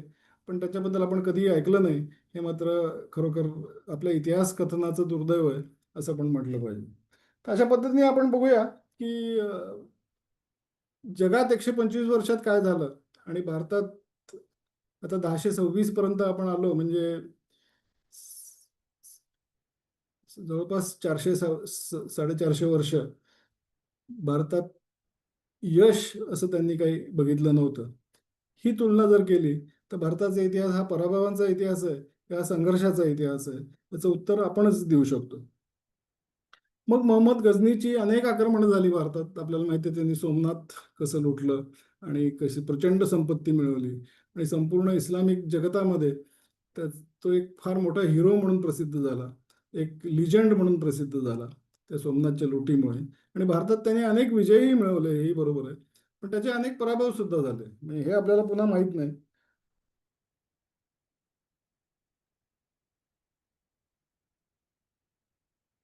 कलंजार म्हणून एक राज्य होतं खजुराहो वगैरे त्या भागामध्ये. आणि त्याचा एक राजा होता विद्याधर. त्यांनी मोहम्मद गझनीचा अतिशय मोठा पराभव केला होता आणि मोहम्मद गझनी त्या पराभवाच्या भीतीने शेवटी पळून गेला गझनीला. आणखीन अनेक वर्ष परत भारताकडे आला नाही अशी परिस्थिती होती. असे अनेक इवन सोमनाथवर जेव्हा त्यांनी आक्रमण केलं आणि लूट केली तेव्हा परत जाताना चालुक्यांचा राजा भीम आणखीन राजा भोज यांनी त्याच्याबरोबर फार मोठा संघर्ष केला आणि मग रस्ता बदलून तो वाळवंटातनं गेला आणि जाताना तिथे जाट लोकांनी सुद्धा त्याच्यावर पुन्हा पुन्हा आक्रमणं करून त्याची फार लंगडतोड केली. आणि कसा बसा तो आपला जीव वाचवून गझनीला परत गेला होता हा इतिहास सुद्धा आपल्याला कधी सांगण्यात आला नाही. तर त्यामुळे गझनीने खूप मोठी विजय मिळवले, लूट केली, पैसा कमवला, सगळं झालं. पण त्याचबरोबर त्याचे अनेक पराभवही झाले हे आपल्याला कधी सांगण्यात आलं नाही. आणि सगळ्यात महत्त्वाची गोष्ट म्हणजे त्याला भारतात आपलं राज्य स्थापन नाही करता आलं. तो नेहमी लूट करून निघून गेला. त्यांनी लुटालूट केली, अत्याचार केले. भारतीयांच्या आत्मविश्वासालाही फार मोठा धक्का लागला त्याच्यामुळे. ह्या सगळ्या गोष्टी जरी खऱ्या असल्या तरी त्याला भारतात आपलं राज्य प्रस्थापित नाही करता आलं. त्याच्यानंतर ही आपण असं म्हणू शकतो की पहिली वेव्ह, पहिली लाट ही जर सिंधवरच्या आक्रमणाची असेल तर ही मोहम्मद गझनीची आक्रमणं जी सुरू झाली 11व्या शतकात ती इस्लामी आक्रमणांची दुसरी लाट होती असं आपण म्हणू शकतो. त्यातला आणखीन एक टप्पा आहे. गझनीच्या मृत्यूनंतर त्याचा भाचा सय्यद सालार मसूद हा सुद्धा खूप मोठं सैन्य घेऊन भारतात आला. आणि त्याला असं वाटलं की आपल्या मामासारखं आपणही अनेक विजय इथे मिळवू आणि खूप मोठ्या प्रमाणात लुटालूट, गुलाम आणि हे सगळं संपत्ती मिळवू आणि आपण इथनं परत जाऊ. त्यांनी उत्तर प्रदेशात श्रवस्ती नावाचं एक छोटंसं राज्य होतं. तिथे जाऊन त्यांनी आपला तंबू आणि आपलं सगळं तळ तिथे फार मोठ्या प्रमाणात उभारला आणि मग आजूबाजूच्या प्रदेशात तो आक्रमण करायला लागला. आणि तिथे तेव्हा सुहेलदेव नावाचा एक राजा होता आणि त्याचं एक छोटंसं राज्य होतं. पण त्यांनी या सगळ्या तुर्कांच्या कहाण्या ऐकल्या होत्या आणि हे कसे देवळांचा विध्वंस करतात, स्त्रियांवर बलात्कार करतात, लुटालूट करून प्रचंड प्रमाणात संपत्ती घेऊन जातात, हजारो लोकांना गुलाम म्हणून मध्य एशियातल्या आणि इराणमधल्या आणि अरबस्तानातल्या बाजारांमध्ये विकून टाकतात. ही सगळी ख्याती त्याच्यापर्यंत पोचलेली असल्यामुळे त्याने आजूबाजूचे 21 राजांना गोळा केलं. अतिशय छोटे छोटे राजे म्हणजे अगदी जमीनदार, मोठे जमीनदार म्हणावं अशा अशा अशा प्रकारची त्यांची छोटी छोटी राज्य होती. या सगळ्या राजांना त्यांनी एकत्र केलं. आणि विशेष असं की आपल्याला डावे इतिहासकार नेहमी सांगतात की भारतातल्या जातीभेदामुळे आणि जाती व्यवस्थेमुळे तथाकथित कनिष्ठ जाती ज्या होत्या त्यांनी ज्या धर्मात इक्वॅलिटी आहे, ज्या धर्मात समानता आहे, बंधुभाव आहे, अशा इस्लामचं स्वागतच केलं. असं खूप चुकीचं प्रतिपादन डाव्या इतिहासकारांनी केलेलं आहे स्वतंत्र भारतात. पण हे जे राजे होते, 21 राजे, हे सगळेच्या सगळे ज्यांना आपण ओबीसी जाती म्हणतो, या ओबीसी जातींमधले हे राजे होते.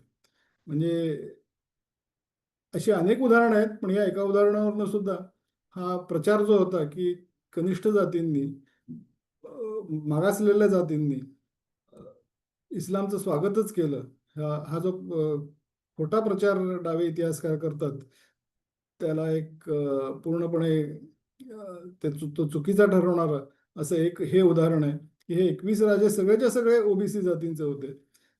सुहेल देवच्या नेतृत्वाखाली ते एकत्र झाले आणि त्यांचं या सय्यद सालार मसूद बरोबर युद्ध झालं आणि त्याच्यात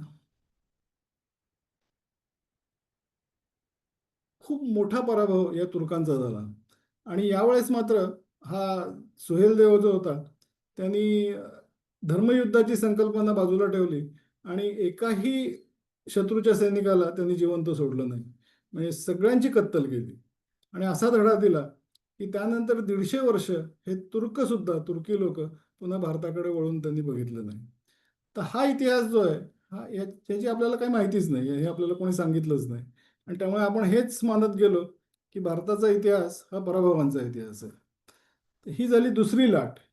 आता तिसरी लाट आली तेव्हा मोहम्मद घोरी हा चाल करून आला. त्याचं सुद्धा राज्य गझनीमध्येच होतं, अफगाणिस्तानात.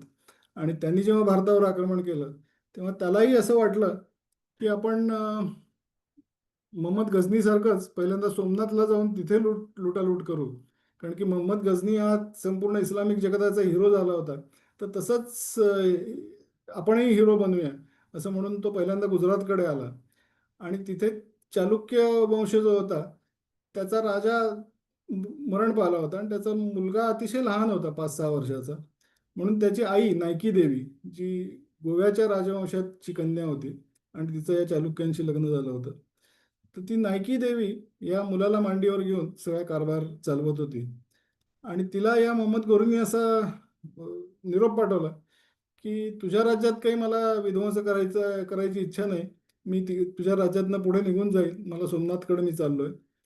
पण जाताना मला तुझ्या राज्यातल्या काही सुंदर स्त्रिया आणि खूप जास्ती प्रमाणात सोनं नाणं आणि जड जवाहीर तू जर मला देशील खंडणी म्हणून, तर मी तुझ्या राज्यात कुठलाही विध्वंस करणार नाही. तर नायकी देवीने असं दाखवलं की ती तयार आहे आणि माउंट अबूच्या पायथ्याशी त्यांची भेट होणार असं ठरलं होतं. आणि तो मनातल्या मनात खुश होता की चला आपल्याला सगळे नजराणे मिळणार, खंडणी मिळणार आणि मग आपण पुढे जाऊ. पण नायकी देवी मात्र पूर्णपणे शस्त्रसज्ज होऊन, मोठे सैन्य घेऊन, घोड्यावर बसून तिने अचानक आक्रमण केलं त्या मोहम्मद घोरीच्या तळावरती आणि पूर्ण दाणादाण उडाली मोहम्मद घोरीची. आणि तो तिथनं कसाबसा जीव वाचवून पुन्हा गझनीला पळून गेला. हे 1178 सालची गोष्ट. त्याच्यानंतर तो पुन्हा एक 15 वर्ष भारताकडे आला नाही आणि 1191 मध्ये तो पहिल्यांदा जेव्हा परत आला तेव्हा पुन्हा त्याचा मोठा पराभव पृथ्वीराजने केला. तराईचं पहिलं युद्ध आपण ज्याला म्हणतो त्याच्यामध्ये. आणि मग शेवटी तराईच्या दुसऱ्या युद्धात त्याला यश मिळालं आणि खूप फसवणुकीच्या मार्गाने युद्ध करून, पण त्याबद्दल तक्रार करण्याचं काही कारण नाही, कारण की तुर्कांचं वैशिष्ट्यच होतं. तर तशा पद्धतीने त्यांनी पृथ्वीराजचा पराभव केला. आणि मग त्याचा सरदार जो होता किंवा सेनापती जो होता कुतुबुद्दीन ऐबक, त्यांनी 1206 साली पहिल्यांदा दिल्लीमध्ये दिल्ली सल्तनतीची स्थापना केली. म्हणजे भारताच्या मुख्य भूमीत पहिलं इस्लामिक राज्य किंवा पहिली इस्लामिक सल्तनत ही 1206 साली स्थापन झाली. म्हणजे 636 पासून 1206 आपण जर बघितलं तर 570 वर्षानंतर त्यांना भारताच्या मुख्य भूमीत आपलं राज्य स्थापन करता आलं. तोपर्यंत अनेक वेळा त्यांनी आक्रमणं केली, लुटालूट केली, खंडणी घेऊन लुटालूट करून, विध्वंस करून ते निघून गेले. पण राज्य स्थापन करण्यात यश मात्र त्यांना 570 वर्षानंतर आलं. आता तुम्ही विचार करा की 125 वर्ष कुठे, संपूर्ण निम्म्या जगावर त्यांनी राज्य स्थापन केलं. आणि 570 वर्ष कुठे, की जेव्हा दिल्ली सल्तनत ती सुद्धा दिल्लीच्या आजूबाजूचा थोडासाच प्रदेश त्यांच्या अंमलाखाली होता, काही संपूर्ण भारत त्यांच्या अंमलाखाली होता असं नाही. आणि नंतर आपण जर म्हटलं तर औरंगजेब गेला 1707 साली, तेव्हा इस्लामचं राज्य संपलं खरं, खऱ्या अर्थाने आपण जर म्हटलं तर. तरी आपण 1750 धरू, म्हणजे 1206 ते 1750 या 500-550 वर्षात सुद्धा संपूर्ण भारत त्यांना कधीच आपल्या राजकीय अंमलाखाली आणता आलं नाही. कारण की आपल्याला माहिती आहे की विजयनगर साम्राज्य होतं ते 250 वर्ष दक्षिणेत त्याचं राज्य होतं. महाराणा प्रतापांनी कधीच गुलामी स्वीकारली नाही किंवा हार मानली नाही.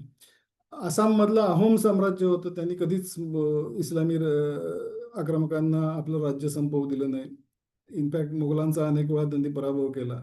नंतर शिवाजी महाराज आले तर त्यांनी तर शेवटी संपूर्ण भारतावर मराठा साम्राज्य स्थापन झालं, त्याची सुरुवात शिवाजी महाराजांनी केली. तर अशा प्रकारे आपण जर पाहिलं तर अनेक वेळा या इस्लामिक आक्रमकांना भारतात पराभव स्वीकारायला लागला.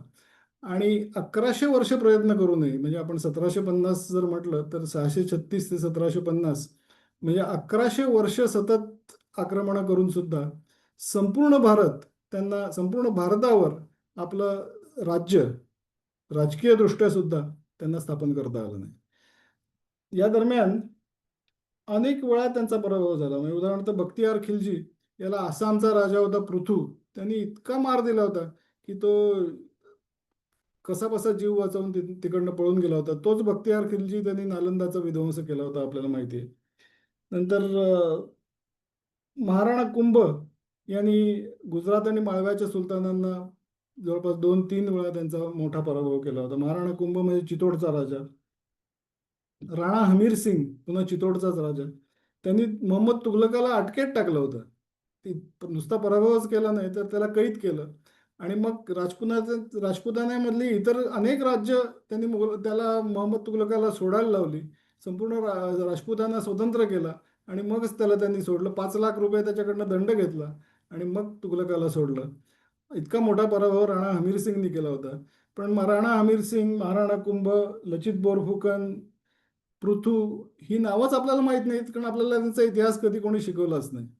तर अशा पद्धतीने 1100 वर्षानंतर सुद्धा भारतावर राज्य तर प्रस्थापित करता आलं नाहीच, आणि त्याच्याही पलीकडे जाऊन त्यांनी 250 वर्षात जे साध्य केलं होतं बाकी जगामध्ये, की सगळ्यांना इस्लाम धर्म स्वीकारायला लावणं आणि सगळ्यांना अरेबिक भाषा स्वीकारायला लावणं, ते सुद्धा भारतात त्यांना शक्य झालं नाही. आपले धर्म संपले नाहीत, आपल्या भाषा संपल्या नाहीत. याचं कारण भारतात आल्यानंतर अचानक ते सहिष्णू झाले हे त्याचं कारण नाही आहे. तर भारताने इतका कडवा संघर्ष केला, आपल्या धर्मासाठी लोकांनी आपले प्राण दिले. संभाजी महाराजांचा आपण आता छावा चित्रपट बघितला, असे अनेक वीर निर्माण झाले की त्यांनी प्राण दिले पण आपला धर्म सोडला नाही, आपल्या भाषा सोडल्या नाहीत, आणि म्हणून भारत हा टिकून राहिला. त्यामुळे अनेक इस्लामिक स्कॉलर्स असं म्हणतात की आमचं हे अनफिनिश्ड अजेंडा आहे, आम्ही भारत कधीच जिंकू शकलो नाही, हे त्यांचं म्हणणं असतं. पण आपल्या इतिहासकारांनी मात्र आपल्याला हेच शिकवलं की भारताचा इतिहास हा पराभवांचा इतिहास आहे. आणि म्हणून आपल्या मनात जो न्यूनगंड निर्माण झाला आणि जी पराभूत मनोवृत्ती निर्माण झाली, त्याच्यामुळे आपल्या देशाचं फार प्रचंड नुकसान झालं असं आपल्याला म्हटलं पाहिजे. मला वाटतं आपली आजची वेळ ही आता संपली ना, पण प्रश्नोत्तरासाठी आपण वेळ देऊ शकतो.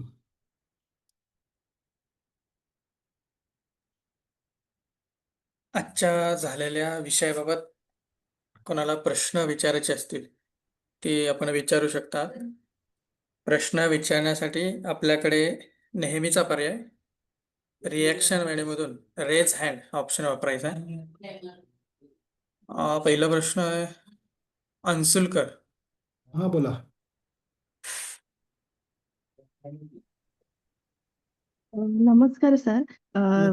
खरं तर प्रश्नापेक्षा सुद्धा मी अशासाठी बोलते आहे की खूप सुंदर छान वाटलं, म्हणजे पूर्ण लेक्चर मध्ये आपल्या विजयाची आणि आपण कशा प्रकारे म्हणजे हा इतिहास आम्हाला माहीतच नव्हता. हॅलो. हीच गंमत आहे की आपल्याला हा इतिहास कोणी हा. शिकवलाच नाही कधी. हो. आणि इतकं सुंदर वाटलं ना, मी आता म्हणजे खरं सांगू म्हणजे मी फक्त खरंच खूप खूप धन्यवाद, की हा अतिशय सुंदर तुम्ही इतक्या सुंदर प्रकारे आम्हाला ह्या गोष्टी सांगितल्यात, की अक्षरशः एक-एक गोष्ट म्हणजे तुम्ही जो कालखंड आणि त्याप्रमाणे राजांची नावं आता म्हणजे इतकी जिज्ञासा निर्माण झाली आहे ना, की म्हणजे ऑफकोर्स तुमची पुस्तकं आहेत ती तर वाचण्यात आता येणारच आहेत. पण त्याही पलीकडे हे जे म्हणजे राजे आहेत, तर हे काय म्हणजे हा जो इतिहास आहे ना, ह्याच्या संदर्भामध्ये काय होतंय, की माहीतच नसल्यामुळे बरेचदा लोकांमध्ये म्हणजे आपल्या म्हणजे मुख्य म्हणजे पुढची पिढी जी आहे, तर त्यांना त्यांची जी मनोवृत्ती आहे, ती अशा प्रकारे इतकी निगेटिव्ह झालेली आहे आपल्या धर्माबद्दल, एकूणच आपल्या संस्कृतीबद्दल, तर ती खरंच म्हणजे खूप छान वाटतंय हे ऐकून सुद्धा. आणि खऱ्या अर्थाने हे ना खूप म्हणजे ही गोष्ट झोतात येणं गरजेचं आहे. कारण ह्याचा दुसरा एक भाग असा आहे, की इतिहास जसा न्यूनगंड निर्माण करतोय, त्याचप्रमाणे अशा प्रकारे जेव्हा आपल्याकडे आक्रमण किंवा कुठच्याही प्रकारची प्रतिकूल परिस्थिती येते, त्यावेळेला आपण कशाप्रकारे त्याला सामोरं गेलं पाहिजे. ही मनोवृत्ती आहे ना, हीच आत्ताच्या म्हणजे ह्या युद्धामध्ये सुद्धा तेच लक्षात आलं, की बरेचदा त्याच्यावरती आनंद होण्यापेक्षा संभ्रमावस्था आणि नको ते निगेटिव्ह विचार हेच जास्त होते. ह्याला कारण पण हेच असावं, की जी म्हणजे आपण जिंकलो आहे, हे सुद्धा मान्य करायला तयार नाहीये. तर ही मनोवृत्ती त्यातूनच आलेली आहे. तर अगदी खूप खूप बरोबर. धन्यवाद. खूप धन्यवाद सर. धन्यवाद, धन्यवाद. बोला, शिंदे. मकरंद शिंदे. नमस्कार सर.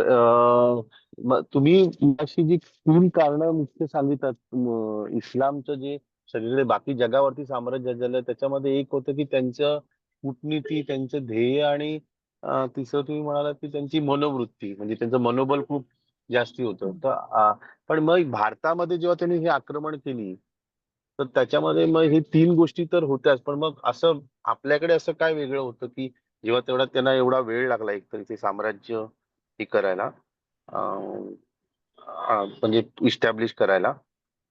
आपल्याकडे मुख्यतः आपल्या संस्कृतीबद्दल लोकांचं जी अटॅचमेंट ज्याला आपण म्हणतो, आपली भाषा, आपली संस्कृती, आपला धर्म याच्याबद्दल लोकांची असलेली श्रद्धा, आणखीन ती प्रोटेक्ट करण्यासाठी केलेला संघर्ष, हा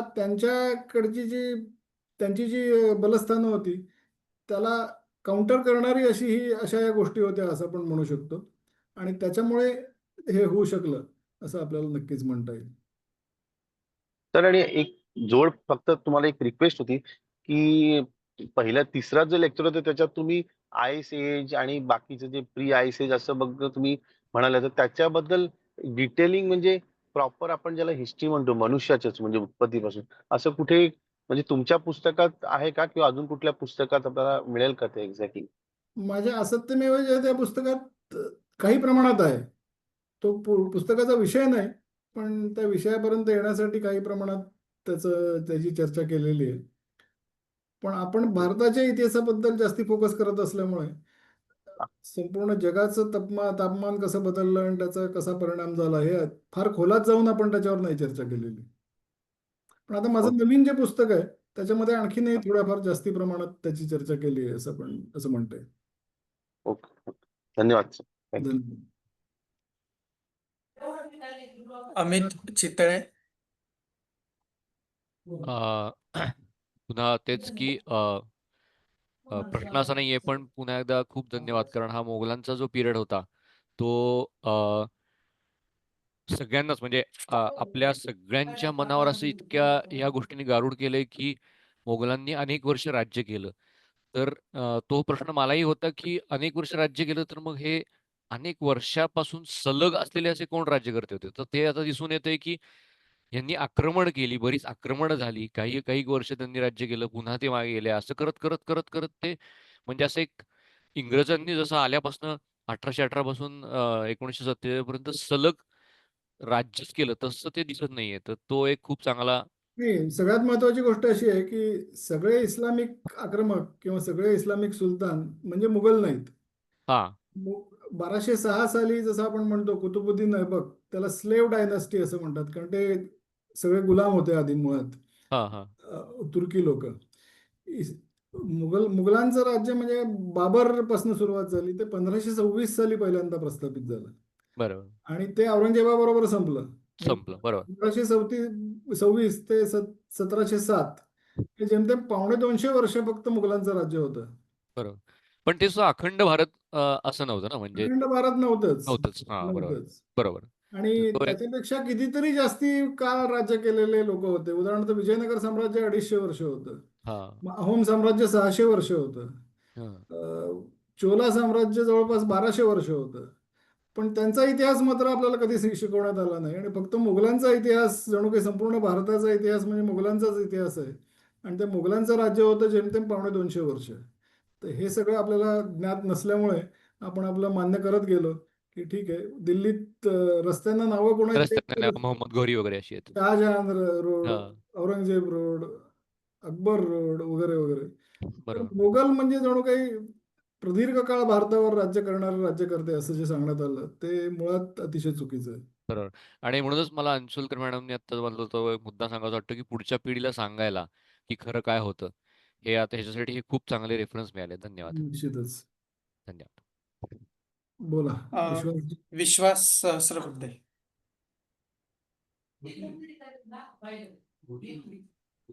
माझं ऐकू येतं का सर आपल्याला आवाज? येते येते येते. हा मग मी पहिले क्षमा मागतो की मी तुमचं जे लेक्चर असतो ते त्या वेळेत ऐकू शकत नाही. माझा व्यवसाय आहे म्हणून. नाही काय हरकत नाही. हा त्याच्यामुळे मी नंतर जे काही मागचे जे लेक्चर आहेत त्याच्यावरती थोडा एक मला प्रश्न आहे. हा एक प्रश्न असा आहे की आपण दुसऱ्या लेक्चर मध्ये जे सांगितलंय की सर्व वर्णांना शिक्षणाची हे होती म्हणजे हे होती. तर मग आपल्याला असं का दिसतं की परशुरामाने कर्णाला शिकवलं नाही किंवा कर्णाला आपला तो तो जात होता किंवा वर्ण होता तो लपवावा लागला. असं काही त्यावेळेला होतं का की काही वर्णांसाठी वेगवेगळ्या धर्म वेगळ्याशी शिक्षण शाळा, इतर वर्णासाठी वेगळं असं काही होतं का? हे असं का घडलं ह्याचा एक मला कर्णाला प्रश्न. कर्णाला शिकवलं नाही हेच मुळात चुकीचं आहे. कर्ण सुद्धा त्यांचाच विद्यार्थी होता आणि कर्णालाही शिकवलं होतं. तो सुतपुत्र आहे माहिती असूनही शिकवलं होतं. नाही पण त्याने मी ब्राह्मण मी क्षत्रिय आहे असं ब्राह्मण नाही तर तिथे ब्राह्मणांना फक्त शिकवायचे ना परशुराम असं असं आपण ऐकतोय. हा तो समज चुकीचा आहे. कारण हा की पांडव हे सुद्धा ब्राह्मण नव्हतेच. ते क्षत्रिय होते. हा फक्त ब्राह्मणांना शिकवत होते हे तर पूर्णपणे चुकीचं आहे. पण इतर जातींना शिकवत उदाहरणार्थ एकलव्य हा हम्म शिकवायला नकार नव्हता. तो फक्त जरासंधाच्या सेनापतीचा मुलगा होता म्हणून त्याला हम्म द्रोणांनी शिकवलं नाही. हा त्यामुळे या सगळ्या चुकीच्या गोष्टी आपल्याला सांगण्यात आलेल्या आहेत की अच्छा भारतीय समाजात फूट कशी पडेल, जास्तीत जास्त हम्म विभाजन कसं होईल यासाठी हे हम्म सांगण्यात आलेलं आहे. जसं मी सांगितलं की धर्मपालजींनी हे सिद्ध केलंय ब्रिटिश रेकॉर्ड्सचा अभ्यास करून हम्म की 19व्या शतकाच्या सुरुवातीपर्यंत 18व्या शतकाच्या शेवटी सुद्धा सर्व जातीचे लोक गुरुकुलांमध्ये शिक्षण घेत होते. तर त्यामुळे त्याला आजपर्यंत कोणीही चॅलेंज केलेलं नाही. पण फक्त ते लोकांपर्यंत पोहोचणारच नाही अशी मात्र खबरदारी घेण्यात आलेली आहे. पण धर्मपालजींचं म्हणणं खोटं आहे असं आजपर्यंत कोणीही म्हटलेलं नाही. कारण की ते म्हणणं शक्यच नाही. कारण की त्यांनी पुरावेच दिलेत. ब्रिटिश रेकॉर्डचे पुरावे दिलेत. धन्यवाद. आणि दुसरा प्रश्न माझा असा आहे की इंग्रजांनी जी शिक्षण पद्धती सुरू केली तर त्याच्या जका त्यावेळेला सगळे म्हणजे सगळ्यांना शिक्षण हे जका म्हणजे सर्वजण शिक्षित होते अशिक्षित लोक फार कमी होते असं जर का असेल तर मग काही विशिष्ट वर्ग त्यांची त्यांची शिक्षण पद्धती शिकू शकला आणि बाकी सगळे लोक हे अज्ञानी राहिले किंवा आता इलिटरसी तेव्हा पण झाली असं का घडलं? ते मुख्यतः इंग्लिश मीडियममध्ये शिक्षण सुरू केल्यामुळे ते इंग्लिश भाषेबद्दलचा न्यूनगंड हा त्याच्यासाठी सगळ्यात मोठा जो अजूनही आहे. म्हणजे दुर्दैवाने अनेक हुशार विद्यार्थी फक्त इंग्लिशचं दडपण असल्यामुळे प्रगती करू शकत नाहीत. तर त्याच्यापासूनच ती सुरुवात झालेली आहे. ते सुद्धा धरमपालनी त्यांच्या संशोधनात दाखवून दिलेलं आहे. धन्यवाद.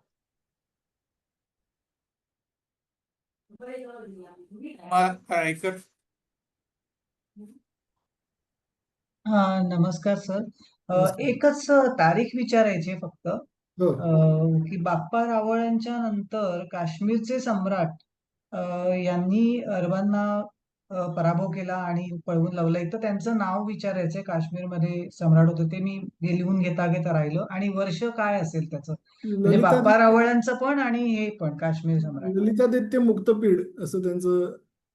काय परत एकदा प्लीज सांगा. ललितादित्य मुक्तपीड. Okay Muktapida okay. हे त्यांचं नाव होतं. काश्मीरमधलं जे सूर्य मंदिर आहे ते त्यांनी पहिल्यांदा बांधलं, जे ते नंतर मार्तंड मंदिर जे म्हणतात मार्तंड ते. मंदिर जे आहे ते ललितादित्यांनी बांधलं. फार मोठा सम्राट होता तो. हा. त्याचं सुद्धा साम्राज्य खूप पसरलेलं होतं. आणि तारखा साधारण 725 वगैरे असं काहीतरी तो काळ असावा. म्हणजे आता मला एक्झॅक्टली माझ्या डोळ्यासमोर तो डेटा नाहीये. ओके. अराउंड 715 पासून 725 पर्यंत या दरम्यान तो कालखंड होता. अच्छा, दुसरं असं विचारायचं होतं की आता हा इतिहास जो आता एस्टॅब्लिश होतो आहे, तो अजूनही मला वाटत नाही की तो पाठ्यपुस्तकांपर्यंत पोहोचलाय. नाही, तर त्यासाठी काय प्रयत्न चालू आहेत? हा $1,000,000 क्वेश्चन आहे असं म्हणता येईल. प्रयत्न कारण ते झालं, ते जोपर्यंत होत नाही तोवर नुसतं आपण बोलून ह्याचा काही उपयोगच होणार नाहीये. कारण अगदी नवीन पिढी बरोबर आहे. परत जर तेच शिकणार असेल. माझा सुद्धा तीच खंत आहे माझी सुद्धा, की इतके वर्ष झाली मोदींचं सरकार येऊन, पण हे काम का झालं नाही अजून. याला खरं माझ्याकडे उत्तर नाही, खरं सांगायचं तर. ओके सर, धन्यवाद.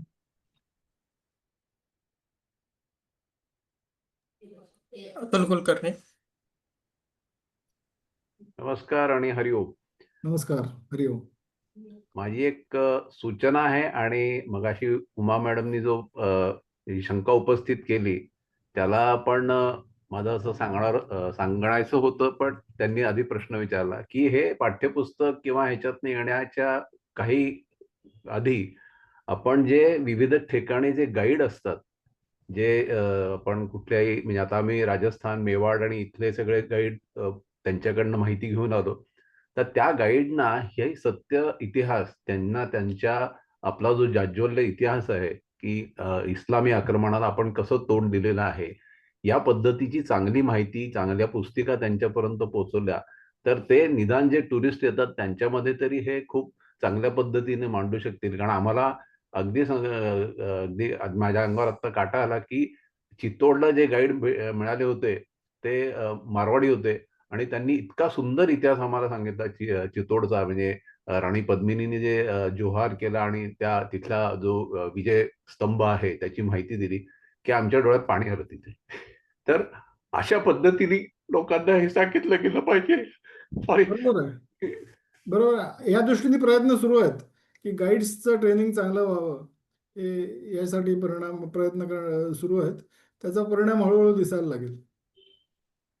आणि दुसरी सूचना आहे, म्हणजे विश्व संवाद केंद्राला, की हे तुमचं लेक्चर आयदर चालू होताना किंवा शेवटी आपल्या उपनिषदातली किंवा ऋग्वेदातली कुठली तरी एक प्रार्थना म्हणून आपण हे म्हणूया. कारण हा अतिशय चालेल. सुंदर इतिहास आणि अतिशय सुंदर आपण सुवर्ण जगात राहतो हे लोकांपर्यंत या प्रार्थनांनी जाऊ दे आणि आमची भावना तशी राहू दे. धन्यवाद. चांगली सूचना आहे, खरंच चांगली सूचना आहे.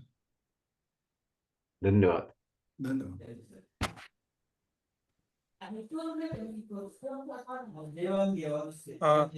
अंशुलकर. ऍक्च्युली म्हणजे हा जो प्रश्न जो आता ताईंनी उपस्थित केला ना, की कशा प्रकारे हा पुढच्या पिढीला जाऊ शकेल, तर पाठ्यपुस्तकांच्या मार्फत हा जाऊ शकेल का, हे खरंच म्हणजे पुढच्या 10 वर्षात किंवा 20 वर्षात शक्य होईल असं वाटत नाहीये. पण त्याही पलीकडे शिक्षण म्हणजे साधारण 5वी पासूनच्या पुढच्या मुलांना काही म्हणजे 5वी ते 7वी, नंतर 8वी ते 10वी आणि मग पुढे 11वी ते 12वी अशांसाठी म्हणजे विश्व मराठी परिषद आणि असे अनेक जे काही इतिहासाच्या संदर्भात जे कार्य करत आहेत, अशा संघटनांनी एकत्र येऊन मुलांसाठी असे अभ्यासक्रम तयार करून आणि त्यांना अशा प्रकारे सर्टिफिकेट, त्याचबरोबर त्यांना काही गुणपत्रिका आणि अशा प्रकारे एक अभ्यासक्रम तयार करून जर तो जर आता म्हणजे जर घडवला, तर कारण आता डॉक्टर अभिजित जोग अशांसारखे असे अनेक व्यक्ती आहेत आता आपल्याला, की जे इतिहास अशा प्रकारे सांगू शकतायत. पुढच्या काही वर्षांनी अशा प्रकारे आपल्याला सांगणारे व्यक्ती सुद्धा असतील की नाही माहीत नाही. मग त्यावेळेला म्हणजे म्हणजे इतक्या प्रखरपणे असं मांडणारे किंवा आणि त्याही पलीकडे तशी परिस्थिती सुद्धा आता पुढच्या काही वर्षात असेल की नाही ह्याबद्दल पण थोडी साशंकता वाटते. तर त्या अनुषंगाने असे जर अभ्यासक्रम तयार नाही, झाले, काय आपण जे की म्हणताय ज्याचा ते काहीही बरोबर आहे की हे प्रयत्न व्हायला पाहिजेत, पण खऱ्या अर्थाने फरक तेव्हाच होईल जेव्हा पाठ्यपुस्तकं बदलतील. आणि आपण म्हणताय तसं आणखीन 10 वर्ष 20 वर्ष लागतील असं नाही वाटत मला. कारण की आता जे न्यू एज्युकेशन पॉलिसी येते किंवा इनफॅक्ट इंट्रोड्यूस झालेली आहे, त्याच्यामध्ये मोठ्या प्रमाणात आता पाठ्यपुस्तकांमध्ये बदल होणार आहेत. आणि येत्या काही वर्षांमध्ये आपल्याला ते बदल झालेले दिसतील. आणि मग खऱ्या अर्थाने आपला हा खरा इतिहास आपल्या पुढच्या पिढ्यांपर्यंत पोचेल असा आशावाद माझ्यामध्ये नक्कीच आहे. आणि त्याप्रमाणे आपल्याला गोष्टी घडताना दिसतील असंही मला वाटतंय.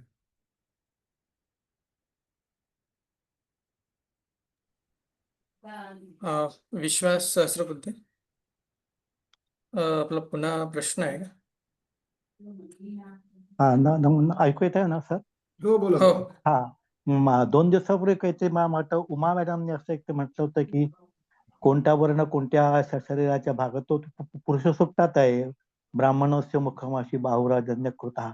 तर हे जे सगळं वर्णन आहे, ह्या वर्णनाचा खरा अर्थ कळत नाही, त्याच्यामुळे गैरसमज पसरतात. आम्ही नुसतं पुरुष सुट्ट म्हणतो, पण त्याचा अर्थ जो आहे असं वाटतं म्हणजे एक समाज पुरुष आहे, या समाजा पुरुषाची ही अंग आहेत आणि या माझी एक विनंती आहे की हा एक प्रश्न घेऊया आपण. बाकी अशी ही जी चर्चा आहे ती मग खूप लांबेल आणि आपल्याला तेवढा आज वेळ नाहीये. पण कधीही अशी चर्चा करण्यासाठी सुद्धा आपल्याला काही वेळ राखून ठेवता आला तर आपण करायलाही हरकत नाही. पण त्या दिवशी काहीच उद्बोधन होणार नाही. फक्त आपण एकमेकाशी प्रश्न विचारणे आणि चर्चा करणे असा वेळ सुद्धा ठेवू शकतो. पण आज हा संपूर्ण आपला लेसन झाल्यानंतर पुढे इतका वेळ चर्चेला देणं हे शक्य वाटत नाही आत्ता. काही प्रश्न असतील तर घेऊया आणि आपण हे चर्चेसाठी एक वेगळा वेळ ठेवूया आणि तेव्हा मग आपण ही मुक्तपणे चर्चा करूया अशी माझी चालेल. आपल्याला विनंती आहे. हरकत नाही. पण तुमचे लेक्चर मला खूप चांगले वाटतं आम्हाला. धन्यवाद. म्हणजे जी माहिती कधीही नव्हती ती आम्हाला ती मिळायला म्हणजे मी ह्या चांगल्या इतिहास किंवा अशा त्याच्यामध्ये रस असून देखील ही माहिती आम्हाला कधी मिळाली नाही. फक्त आपला इतिहास जाज्वल्य आहे, पराभूत नाही एवढंच आम्ही ऐकत आलो. पण धन्यवाद. माहिती मात्र कधी मिळाली नाहीये. ही धन्यवाद. धन्यवाद. धन्यवाद. आज मला जरा एका ठिकाणी जाणं आवश्यक आहे, त्यामुळे हो सर, थांबवतो आहे. हो. उद्या आपलं 17ला सुट्टी असेल. 1-2 सूचना देऊन मी थांबवतो. आपण लेफ्ट झाला तरी चालू शकेल, कारण बरं. बुधवारी आपलं सत्र होणार नाहीये ना. बुधवारी आपलं सत्र आपण नाही त्या आहे, कार्यक्रम आहे. हो तेच मी सूचना देऊन थांबवणार आहे. हा, आपण मी लेफ्ट जरा झाला तरी चालू आपली शकतो. रजा घेतो. आपण सोमवारी हो भेटूया. हो हं? हो सर. हो. नमस्कार. नमस्कार. सर्वांना सूचना आहे. उद्या रविवार असल्याने आपल्या सत्राला सुट्टी असणार आहे. हे आपण नोंद करून घ्यायचं आहे. आणि बुधवारी एक